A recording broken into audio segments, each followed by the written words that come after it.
আজকের পার্টে আমরা ধারার অঙ্ক চাকরির পরীক্ষায় বারবার আসে এমন কিছু অঙ্ক সমাধান করব। স্ক্রিনে যদি আমরা অঙ্কটি লক্ষ্য করি 1 2 3 4 ডট ডট ডট n পর্যন্ত স্বাভাবিক সংখ্যাগুলোর যোগফল কত। এখানে আমাদের বলেছে স্বাভাবিক সংখ্যাগুলোর যোগফল। এই যে যোগফল কথাটি বলছে, এই যোগফল জাতীয় যে অঙ্কগুলো থাকবে সেখানে আমরা একটি সূত্র অ্যাপ্লাই করব। তা হচ্ছে শেষ পদ তারপরে ইনটু শেষ শেষ পদ যোগ 1। এখানে আমরা ভাগ করব 2 দ্বারা।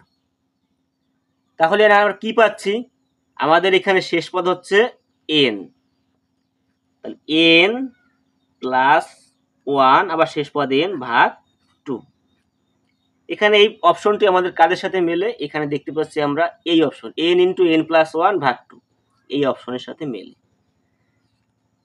এই অঙ্কর দ্বারা আমরা এই সিদ্ধান্তে আসতে পারি যে আমাদের যদি যোগফল নির্ণয় করতে পারি স্বাভাবিক সংখ্যার, তাহলে কিন্তু আমরা এই যোগফল বা যে যোগফলের জন্য কিন্তু আমরা এই সূত্র ব্যবহার করব n ইন্টু n প্লাস 1 ভাগ 2।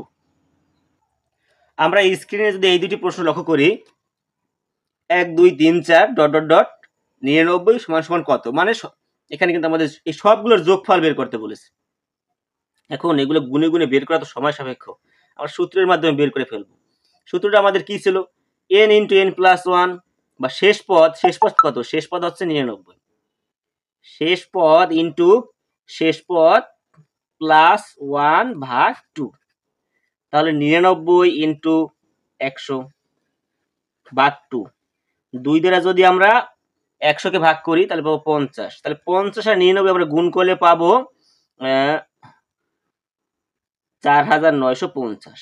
এখানে আমাদের সঠিক অ্যান্সার হবে এই খ নম্বর। একইভাবে যদি আমরা এই অঙ্কটি সমাধান করতে যাই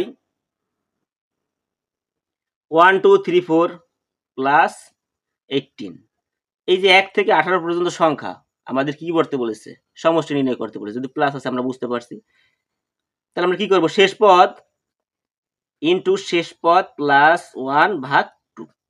তাহলে আমাদের কি আসবে 18 গুণ 19 ভাগ 2। আমরা এখান থেকে 9 কে যদি কাটি, 9 আর 19 যদি আমরা গুণ করি তাহলে আমরা জানি হচ্ছে 171, 19 10 কত 190। তাহলে এখানে সঠিক অ্যান্সার হবে এই খ নম্বর। স্ক্রিনের প্রশ্ন যদি আমরা লক্ষ্য করি বিশেষ করে কিন্তু 2 বার এসেছে।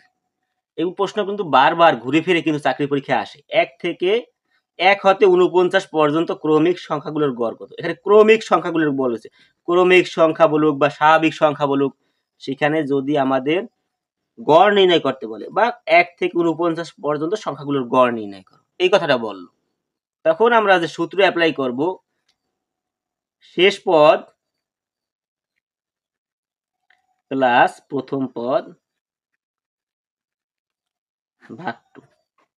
আমাদের এখানে শেষ পদ আছে 49 প্লাস প্রথম পদ 1 ভাগ 2, তাহলে 50 ভাগ 2 আমাদের হবে 25, কাটাকাটি দিয়ে 25। তাহলে সঠিক অ্যান্সার হবে আমাদের এই গ নম্বর। মূলত আমাদের এই সূত্রটা মুখস্থ রাখতে হবে, তারপরে আমরা এই ধরনের অঙ্ক পরীক্ষার হলে মুখে মুখেই করে ফেলতে পারবো। স্ক্রিনের এই প্রশ্নটি লক্ষ্য করুন 1 থেকে 15 পর্যন্ত জোড় সংখ্যাগুলোর গড় কত। এখানে কিন্তু আমাদের গড় নির্ণয় করতে বলেছে। আমরা কিন্তু গড়ের সূত্র জানি যে শেষ পদ প্লাস প্রথম পদ ভাগ 2। তবে এই জোড় কথাটি যখন বলবে তখন কিন্তু একটা বিষয় আমাদের খেয়াল রাখতে হবে, আর বিজোড় কথাটির সময় একটা বিষয় খেয়াল রাখতে হবে, এবং সেটা আমরা কিছুক্ষণ পরে বিজোড় সংখ্যার অঙ্ক করব তখন আমি বুঝিয়ে দেব। এখন আমরা দেখেন এই জোড় কথাটি বললে আমাদের যে বিষয়টা খেয়াল রাখতে হবে, এখানে যদি বিজোড় সংখ্যা থাকে শেষ পদ, তাহলে কিন্তু আপনার কোনো ঝামেলা নাই, শেষ পদ প্লাস 1 ভাগ 2 করলে আপনার অ্যান্সার চলে আসবে। তাহলে 16 ভাগ 2 হবে 8। কিন্তু জোড় সংখ্যার সময় যদি এখানেও জোড় সংখ্যা থাকে, এখানে ধরেন 15 জায়গায় আছে 16, জোড় সংখ্যা থাকে, জোড় সংখ্যার সময় জোড় সংখ্যা থাকে, তখন কিন্তু একটা বিষয় আমাদের খেয়াল রাখতে হবে, সেটা হচ্ছে আমরা এই জোড়ের সাথে 1 বেশি নেব।